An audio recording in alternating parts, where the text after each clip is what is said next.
I really feel like everyone's been craving autumn and Halloween this year because it's been so hot. I can't wait for cozy spooky season. Like, this drought really is not it. I am too Scottish for all this sun. I am sweating and I am tired. So, this month in July, I had a little bit of a Summerween and I read pretty much exclusively summery thrillers and a little bit of folk horror. I'm going to talk about them all today. But first, hello, I'm Karin. Welcome to my channel, or welcome back. I talk about all things reading and writing, sometimes psychology and behaviour related topics to do with reading and writing. But today, this is just a normal old fashioned wrap up. The first book I read this month is pretty much the quintessential Summerween novel. When I went on TikTok to look for perfect summer thrillers, this came up in pretty much every video, and it is Last Time I Lied by Riley Sager. This is set in a summer camp, so very summery vibes. A girl was sharing a dorm with these three other girls and they went missing, and then 10 years later, when she's in her late 20s or early 30s or something, she's brought back to the camp to be a camp counselor. She teaches art, and the girls in her cabin go missing again. So it's kind of a classic mystery of what happened to these girls, with the additional tension of the main character saying that she lied last time about what happened. It pretty much has all the ingredients of an easy summer thriller. The setting was pretty summery and it was pretty cool. I don't want to spoil it too much by getting into some of the aspects, but the summer camp is set at this lake that's kind of a man made lake, and there's legends about how the lake flooded a village that was there before and that people died. So there's some folklore of the region that adds a lot of interest to the mystery. The main character is a professional artist, and over the past 10 years, she's been painting the girls that went missing and kind of making them vanish in her paintings behind all of this foliage and these trees, and has become really famous doing that. So that was quite cool as well. And she goes to this camp to be an art counselor. But overall, the novel disappointed me a little bit. I feel like the main character didn't have a lot of character traits beside the fact that she's an artist. And there was a kind of cool twist at the very end, but other than that, the overall ending was a little bit of an anticlimax. But it wasn't bad. I would say I'm whelmed, you know? I'm not underwhelmed, I'm not overwhelmed, I'm just kind of whelmed. It's one of those books have having read it, I will just probably never think about it again. And if I do a charity shop run, this will probably be in the pile. But if you like just an easy summer thriller, it's perfectly serviceable as that, and there aren't any major issues with it. So maybe read it, maybe you don't. I have no strong opinion. Then I read The Last Housewife by Ashley Winstead, and this one I do have strong feelings about, and that I loved it. This was so freaking good. I had no expectations going into it, and it blew me away. I had so much fun. It was really dark. Let me tell you what it's about. This is about a woman who, when she was in college, was kind of part of a cult, kind of an alt-right, trad wifey, sex kind of cult. And there really is a lot of graphic sexual and humiliation and patriarchal content in this book. One of the women that she was in this cult with when she was a student goes missing, and turns up dead.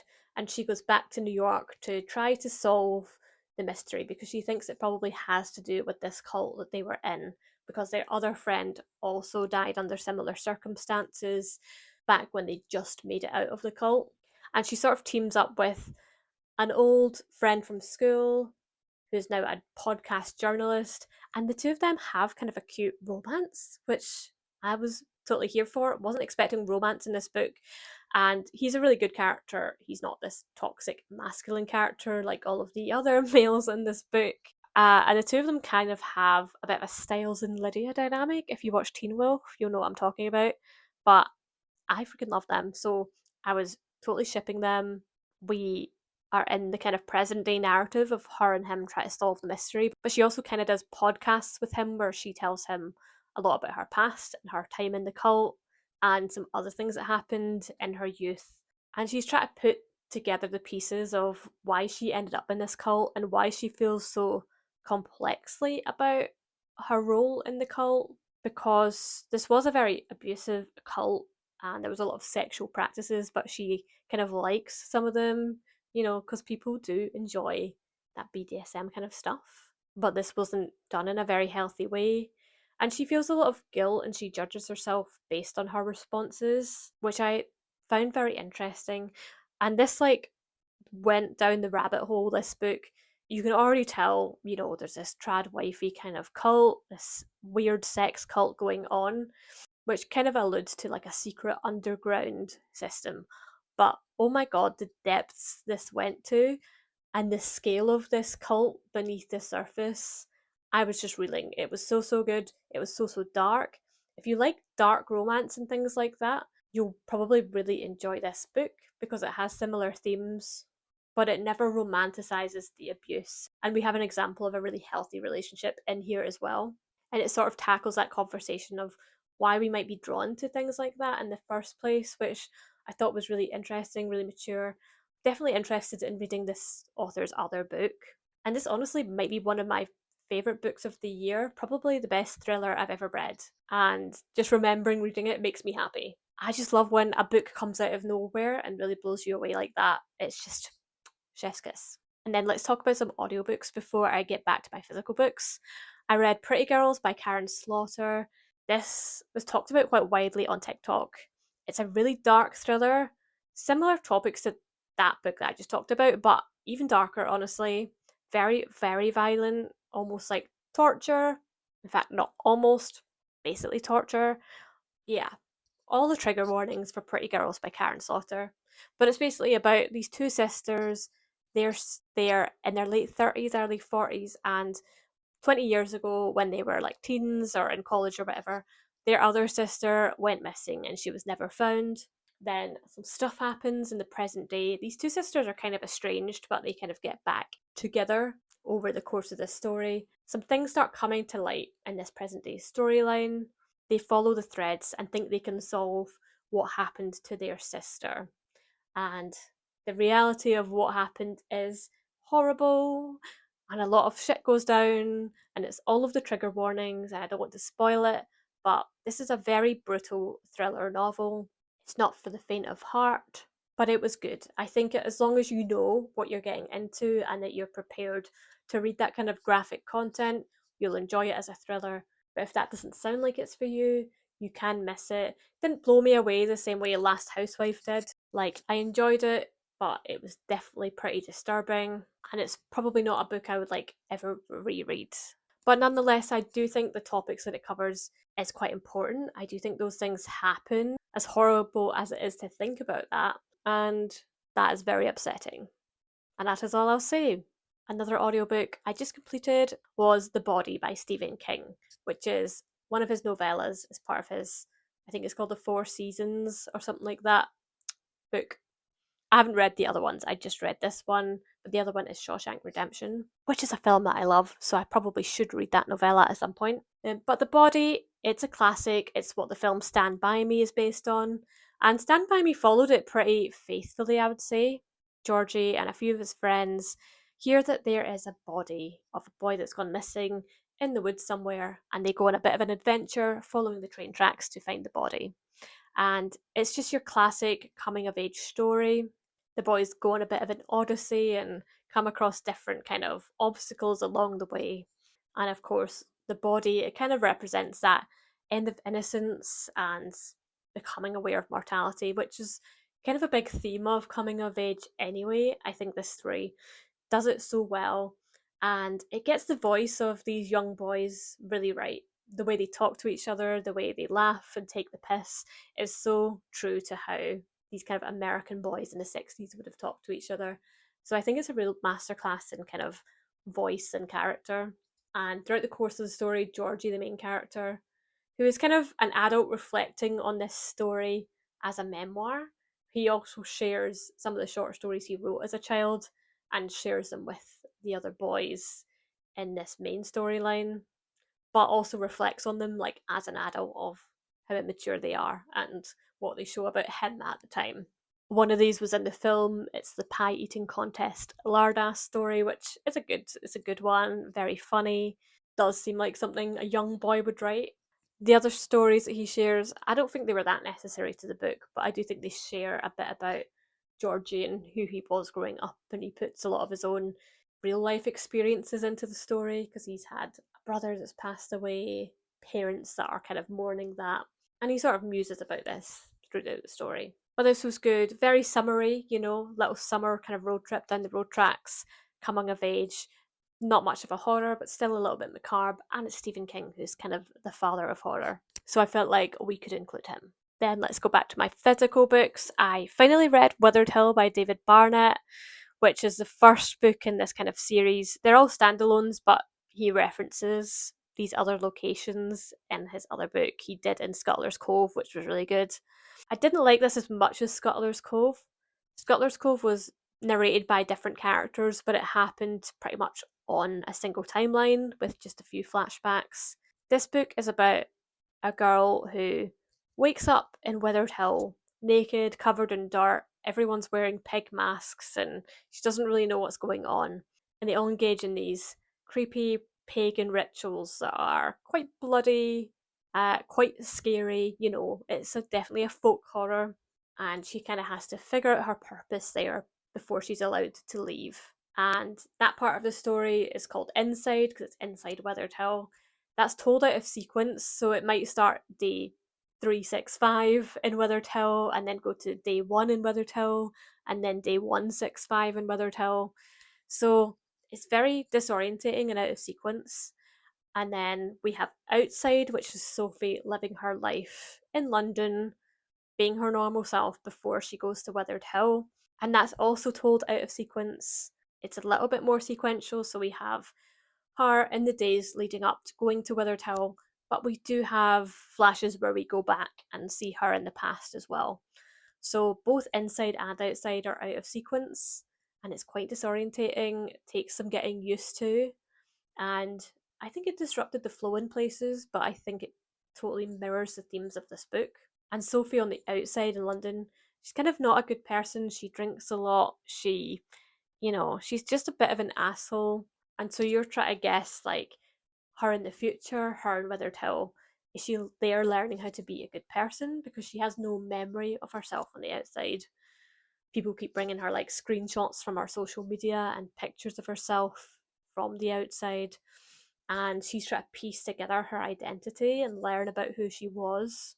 But the twist at the end of this book was horrifying, and it really brought all of this together. So even though earlier on I was a bit disorientated, I wasn't quite jiving with it, the ending pulls it all together so well, and it sort of blew my mind a little bit. So I would definitely recommend it and stick with it to the end because you can't miss the ending. And you totally can't miss this if you are into folk horror or curious about folk horror because it just does it all right. The final physical book I read was Witchcraft for Wayward Girls by Grady Hendrix. This book is set in the 70s in Florida in a big home where they send pregnant, young, unmarried girls. Our main character, Neva, is about 15. She gets pregnant and she hides it, and then when she's about 6 weeks pregnant, she's sent to this home. There's lots of other girls there, including a girl who's like 14 and mute, and just other girls in trouble. They go to this home and they're basically made to sign away their babies. They stay at this home, kind of working at the home for several months, give birth, and the babies go for adoption, and then they go home. And this is horrifying, and I didn't realise the 70s were so bad. The book does reference it just a few years later. Things progressed quite a lot, and unmarried mothers were viewed very differently. But at this time, everyone has such vitriol to these girls. They judge them so harshly for being unmarried and for being young and stupid. In this home, the girls are really heavily controlled on their diet and things like that. They're not supposed to gain weight, and they're really calorie restricted if they do. They restrict their salt and their sugar quite harshly and make them drink all of these crazy supplements. They also don't give them proper education on the birthing process or what's supposed to happen. A lot of them are quite naive on the birthing process and everything to do with childbirth, and the way they're treated by medical professionals, the way they're kind of gaslit and judged by hospital staff, and the procedures and the lack of care during these procedures that the medical staff show towards these girls because they're not married is so sad and it's so harsh. And that was a true horror of this novel. But we also have Witchcraft, which makes it Halloweeny. The girls have these horrible circumstances, and each of them have their own story about how they got pregnant and what they want out of this time in the home, what they want in the future, and what's going to happen with their babies. And they feel very out of control. So they decide to do some witchcraft in order to make their situation better and to make the people that make them hurt in return. And I thought the witchcraft was going to be like quite fun, quite funny, but it was actually a bit more horror coded than I thought it was going to be. Kind of starts off a little bit like, yeah, you go girls, and then it snowballs and you're like, the witches seem like a bad situation too. And so the girls are trying to deal with this whole witchcraft issue and how that's going south, and also with just being pregnant and about to give birth, and some very real horrors that are going on with that. And the outcome is a really good book. It was a fun read in places, it was scary in places, it was heart wrenching in places. There was some like mildly funny moments, and the whole thing had a bit of an American Horror Story vibe. It was a bit like American Horror Story Coven, but everyone's pregnant, except maybe just a little bit less sassy than American Horror Story. But I really could see this being adapted into some kind of American Horror Story like series on TV. I think that would make a good show. And I would recommend the book. But yeah, trigger warnings for birth, because there's a lot of graphic childbirth stuff that happens in this book, as you can imagine, and it might give you some birth anxiety. So just a little warning there. And then the final two audiobooks I listened to The Chalk Man by CJ Tudor. CJ Tudor is like quite a classic horror author. This was the first book I've read of hers. The audiobook was really good. Asa Butterfield plays the younger version of the character, Eddie. We have two different timelines. So we have Eddie as a child and Eddie as an adult. Both try to solve the mystery, and we kind of get the answers in the future timeline, if I remember correctly. The premise is that there was a murder, body parts were found, and chalk men were drawn near the bodies. And in the earlier timeline, Eddie and his group of friends, they kind of learned to draw chalk men around to give each other secret signals of where to meet and what to do. There's also this character who's an albino and who gives them the initial idea of drawing the chalk men. And I feel like he's kind of the real chalk man of the story. And we kind of are asking if he's the murderer at certain points, but you can tell that that's kind of too easy of an explanation, and that people are just discriminating against him because he's a little bit different. There are other things I won't get into that maybe are justified in judging him for, but that's spoiler territory.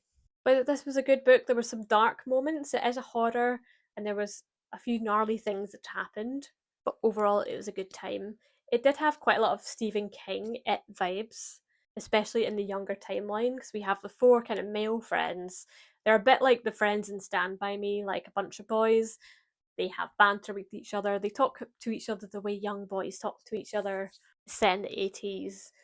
The opening chapter is like them at a fun fair, and they're doing things like drawing chalk men, riding their bikes around, dealing with school bullies.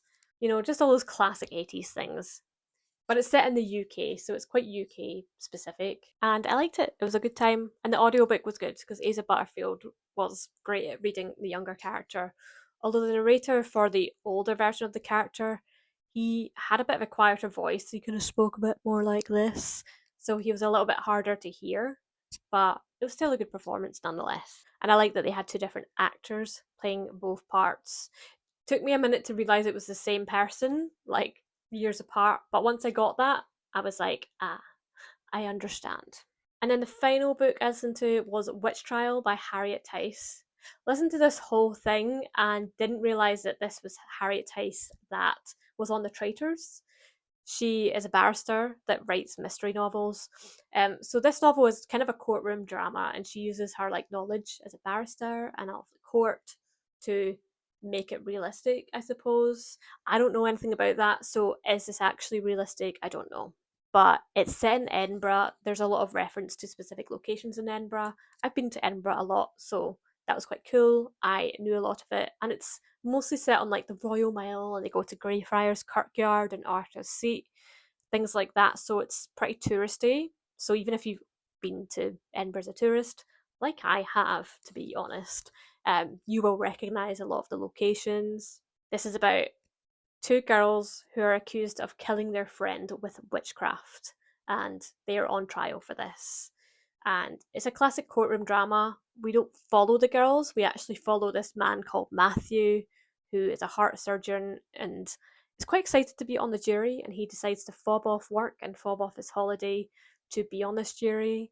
He also kind of starts drinking heavily while he's on the jury, and the case kind of gets to him. So he wasn't like the best character to follow, but I see why she did eventually with how it ended, which I won't get into. He's a bit of a unlikable, unsympathetic character, but it makes for an interesting trial to see it through his eyes, especially as he descends into alcoholism and such. And he's a skeptic of witchcraft, so it means he's kind of analysing all of the evidence with that skeptical mindset. And we just basically follow it like a normal trial. We witness it as if we're on the jury. We get a few POVs just randomly from one of the witnesses and one of the mums, the mum of the victim, I believe. And then not again, and then we're back to Matthew. So that was a bit random. I don't know if that was wholly necessary, but for the most part, we're just in the courtroom and learning everything that the jury learns when the jury learns it. And this wasn't like the most thrilling way of telling the story, but I still quite enjoyed it because I could puzzle through what I would do if I was on the jury and try to solve it and figure out whether the girls were technically guilty or not, because it was quite a complex case and you could imagine this case actually happening, I think. And then the ending is just wild because it kind of just ends, and then there's lots of different evidence that comes out after the trial. And I don't want to say too much, but it's kind of crazy. Like, it takes about five more different turns to get to the final ending, and it's kind of given through different sources. And then it becomes clear that the book you're reading is kind of part of the story. And it all gets very, very meta. But yeah, just be prepared for a bit of an unconventional ending. But yeah, it was kind of cool. And I think it worked well, but it was very, very different and very, very meta. So that's it. That's everything I listened to and read in July, my little Summerween. And now I'm a bit burnt out by horror and thrillers, so I'll be taking a break before going into real spooky season. But to be honest, I've got so many pre-orders coming out, ACOTAR and the like, in spooky season, September, October. So I'll probably just be reading those. So I feel like I've had my Halloween early this year, and that'll be that. Let me know if you read anything good and did a Summerween thing as well. Let me know if you've read any good summer thrillers. I can add it to my list for next Summerween. And if you've read any of these books, let me know what you thought in the comments. Thanks so much for watching, subscribe for more, and I'll see you in the next video. Bye!